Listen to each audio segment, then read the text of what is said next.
You remember the way your reflection sharpened in their gaze, don't you? The world bent around your outline. The air hummed with the tension of being seen, not understood seen, and it felt holy. But tell me, what do you remember now? The voice, or the echo, the touch, or the permission to feel alive?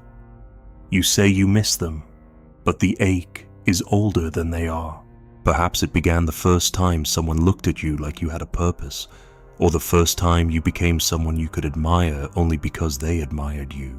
You built yourself like a statue, polished by glances, animated by praise, and now they're gone. So what remains? Not silence. No, something worse. A hollow shell echoing the voice you forged to impress them. You call it heartbreak, but it's the death of a mask you thought was your soul. And now, standing naked before no one, you begin to hear the scream beneath the smile, the laugh that was never yours, the mirror that never belonged to you. You thought you were becoming, but you were only being sculpted, not by hands, but by eyes. Their eyes, every glance a chisel, every compliment a commandment. You walked into the room raw and uncertain, and they offered you definition, not truth, not freedom. Definition. You mistook it for love, because you had no shape before they gave you one. And so you thanked them for carving you into something presentable, something lovable, something seen. But deep inside, behind the posture, behind the performance, something snarled, something feral watched it all in silence, waiting for the mask to crack. You say you miss them, but what you really miss is the feeling of being important to someone, not the person, the pedestal. You miss who you became in their theater, the lines you learned to deliver, the costume you wore so well, the applause you mistook for connection. They gave you an audience, and you gave them your soul, not with force, not with chains, with longing. That's the cruelest part, how eagerly you offered yourself up to be interpreted, edited, approved, because without their gaze, you weren't sure you existed. Not fully, not convincingly. They didn't save you, they staged you. You stood taller when they watched, spoke clearer, felt smarter. Every flaw they forgave became holy, every strength they praised, divine. You learned to move through their silence like a dog anticipating command, not because you were weak, but because the hunger to be mirrored, to be acknowledged, burned brighter than your hunger to be true. You became the reflection they desired, because your own image was too unbearable, too unformed. So you borrowed theirs, you called it love, but it was only survival dressed in poetry. When they left, you didn't lose a partner. You lost your scaffolding, the invisible structure that made you feel composed, stable, seen. And now, without their script, you are stuttering through your own life like a stranger. That's why the nights feel colder, not because they are gone, but because the version of you that once basked in their attention no longer has a stage to perform on, and the audience is gone, and the lights are off, and all that remains is a spotlight in your skull, burning on a figure who no longer knows their lines. You call it loneliness, but it's an identity crisis. Do you remember the first time they looked at you like you mattered, how your breath caught, how your spine straightened, how suddenly your life had context, as if you'd been an unfinished sentence, and they gave you punctuation? You didn't fall in love with them. You fell in love with the story that formed around you when they entered the frame, the way your world rearranged itself to accommodate the fantasy. You weren't in love, you were finally legible, and that illusion of being known was worth everything, even your own becoming. But now that illusion is dead, and the corpse is still warm in your hands. You keep visiting their ghost, not to mourn them, but to mourn the person you were allowed to be when they stood beside you. It wasn't real, but it felt real. And in a world where nothing feels real, even an illusion becomes sacred. That's what hurts, not the absence, but the collapse. The way you crumble without their gaze, the way you disappear when no one's watching. You thought you were building a life together, but you were only being decorated, groomed, posed, and you let them, because deep down, you preferred the lie. The lie where you were chosen, validated, significant. The lie where love meant rescue. The lie where devotion meant worth. You preferred the costume to the nakedness, because nakedness required truth, and truth demands war. War with your hunger. War with your image. War with every cowardly gesture you made in the name of being loved. You wanted to be adored, not known. And now, the bill has arrived, and it's not love that was expensive. It's the self-respect you sold to buy it. There is no betrayal here, only transaction. You gave your authenticity in exchange for reflection. You traded your raw, unruly being for a digestible version, one they could admire, one they could desire. You shaped yourself into something presentable, and then blamed them when it cracked. But they never asked for your soul.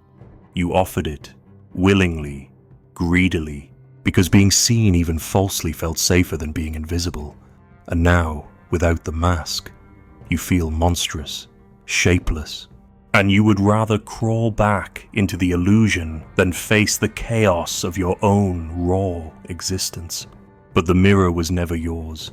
It showed you what you wanted to see, not what was. And now that it's shattered, you are left with nothing but fragments. A laugh that doesn't belong to you. A posture that feels foreign. A name whispered in the dark that no longer moves you. You aren't grieving them. You're grieving your own reflection. The reflection that died with their departure. And the terror that rises in your throat is not for love lost, but for the unbearable silence where your identity used to echo. You once asked yourself, "What do I want?" But that was the wrong question. You should have asked, "Who told me I was only worthy when adored? Who convinced me that love must come with conditions? Who taught me to perform instead of exist?" And now, in the echo of their absence, you are hearing it for the first time. There is a voice beneath the rehearsed laughter. There is a movement behind the curated charm. There is something unshaped, uncivilized, furious. And it's clawing to the surface, not because it wants to be loved, but because it is done being sculpted. So let the mirror stay broken. Let the stage stay empty. Let the applause fall silent. Because until you can stand naked before yourself, not needing to be admired, not aching to be defined, you will always mistake mirrors for meaning. You told yourself it was growth, that what bound you was something divine, that two people transforming in tandem could birth a higher truth. You romanticized the struggle, painted the tension as alchemy, worshipped the friction as progress. But beneath the poetry was a farce, a play, each act rehearsed, each word chosen to seduce, not to reveal. You weren't evolving, you were negotiating roles, and every day you delayed truth for comfort. The stage grew more elaborate, the curtains heavier, the exits hidden. You called it becoming, but becoming what? Something more acceptable, something more desirable, something that pleased their fantasy and quieted your doubt. You carved yourself down to fit their silhouette, and they shrank themselves to soothe your fear. It was a mutual sabotage, a beautiful suicide pact of the soul. And you both called it love because neither of you dared say the word performance. That would have broken the spell. That would have forced you to admit there was no sacred journey. Only mutual camouflage. Even the way you touched was ritual. Not primal, not honest. Ritual. A choreography passed down by others who also forgot themselves. You weren't discovering each other. You were seducing your own reflection in their approval. Your hands moved where you thought they should. Your words followed the script you memorized from other loves, other wounds, other myths. Nothing was new. It was all recycled. You didn't fall for each other. You fell into character. And when the mask slipped, as it always does, you both panicked. Not because truth had arrived, but because you forgot what to say without the costume. You were not partners in evolution. You were co-conspirators in avoidance. You avoided the silence that might have told you the truth. You avoided the stillness where hunger speaks without charm. You filled the air with laughter and secrets and promises and longing, all to delay the moment when your eyes would meet and see the stranger behind the lover. That moment did come, briefly, and you both looked away because it was unbearable, because the soul, when unmasked, is not romantic, it is raw, unsellable, and you were not prepared for that. You missed them, yes, but you also missed the version of you that made sense next to them. A version shaped around their expectations, polished by their wounds. You think this was intimacy, but it was only compatibility of trauma, a perfect interlocking of needs and narratives. They played the savior, you played the redeemed. Or was it the other way around? Does it matter? The stage was the same, and the applause always conditional, always earned through sacrifice. Do you remember how much you edited yourself to keep the peace? Do you remember how silence became currency? How honesty became a threat? Do you remember the moment you realized that telling the full truth would break it all? But you told yourself that's what love is. Compromise, patience, work. No, that's what fear is. Fear of solitude. Fear of collapse. Fear of becoming something unrecognizable without their frame around your chaos. You weren't growing. You were adapting, not into your truth, but into their preference, and they into yours. You both became smaller, safer, more palatable. And when the version of them that stood before you no longer fit your fantasy, you felt betrayed, as if they owed you permanence, as if becoming your image was their duty. But you never loved their becoming. You loved how it reflected you. And now that they are gone, what remains? The lie still lingers. The lie that says you were on a journey together, that love is fusion, that the self must dissolve to merge. But what if the highest love was separation? What if to love was not to shape, but to shatter, not to merge, but to challenge? But that would require courage, not affection. That would demand strength, the kind that watches someone walk away and does not chase. Because the truth matters more than comfort. And neither of you had that strength. You loved the game more than the truth. You played well. You impressed. You adapted. But the game ended. And now you're left with the unspeakable thought, were we ever real? You don't want the answer. Because if you answer honestly, you'll have to face what you gave up just to be chosen. You'll have to name the parts of yourself you buried to stay adored. You'll have to admit that the person you became around them was not forged from freedom, but stitched together from fear, from need, from imitation. And the hardest part, you were proud of that version. You called it maturity. You called it vulnerability. You called it love. But it was theater, a beautiful, aching theater. And now the stage is empty, and the props are broken, and you're trying to make sense of what was ever real. The answer is simple. Brutal. Nietzschean, only what survived the silence is real, so what remains in the silence, not much. A few gestures that weren't rehearsed, a few glances that weren't manipulated, a few words you spoke not to be heard but because they had to be said. Those were real. Everything else fabricated, mutually. You both wanted to be saved. You both wanted to be gods to one another. You both wanted worship without the price of truth. And now, the temple is in ruins, not because love died, but because the illusion couldn't survive the weight of the real. You still kneel there sometimes. Don't you still light candles to the memory? Still recite the old prayers? Still convince yourself that it meant something eternal? But if it was eternal, it would not have required this much pretending. There was no shared journey, only two lonely beings trying to outperform their fear of abandonment.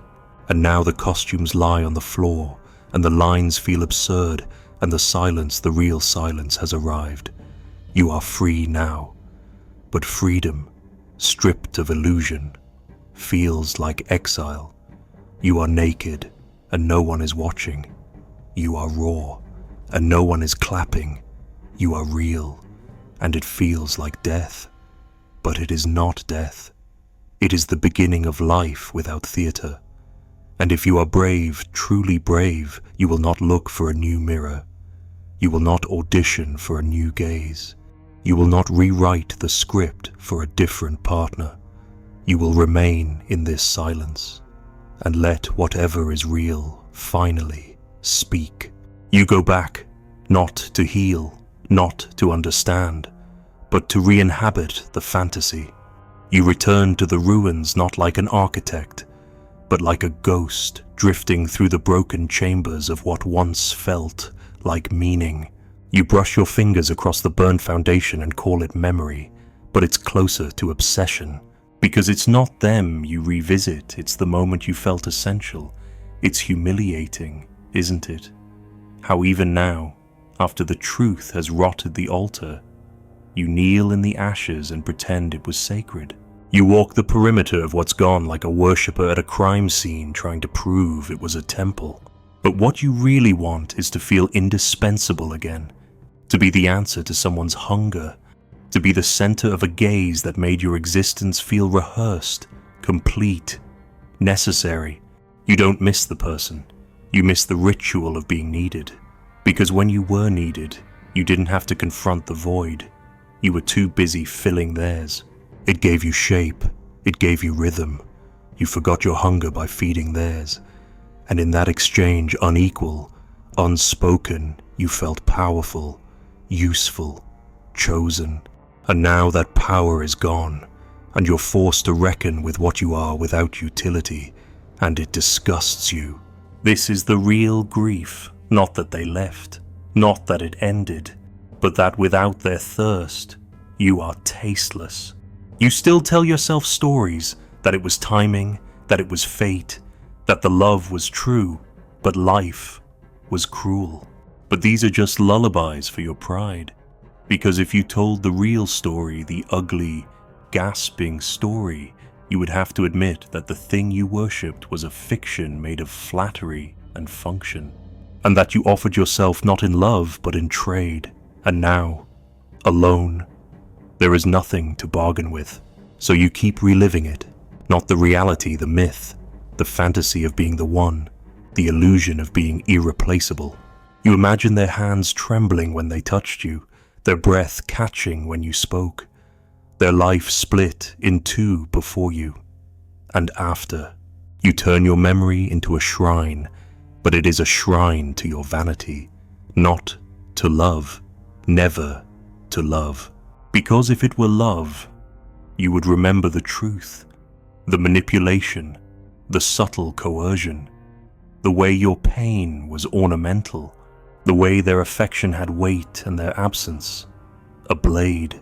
You would remember how you smiled when you wanted to scream, how you gave when you were empty, how you twisted yourself into the shape of their longing and then called it fate. But you don't remember that, because the myth is more bearable than the mirror.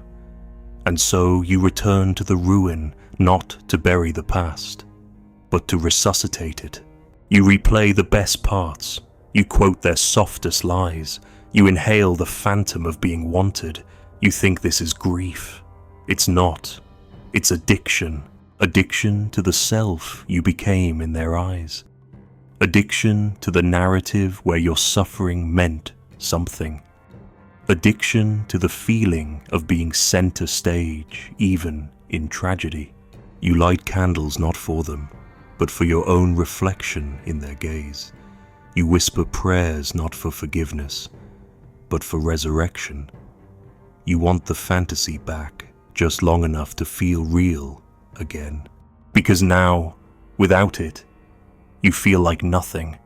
No stage, no script, no audience. Just silence, and a version of you that no longer performs well in mirrors.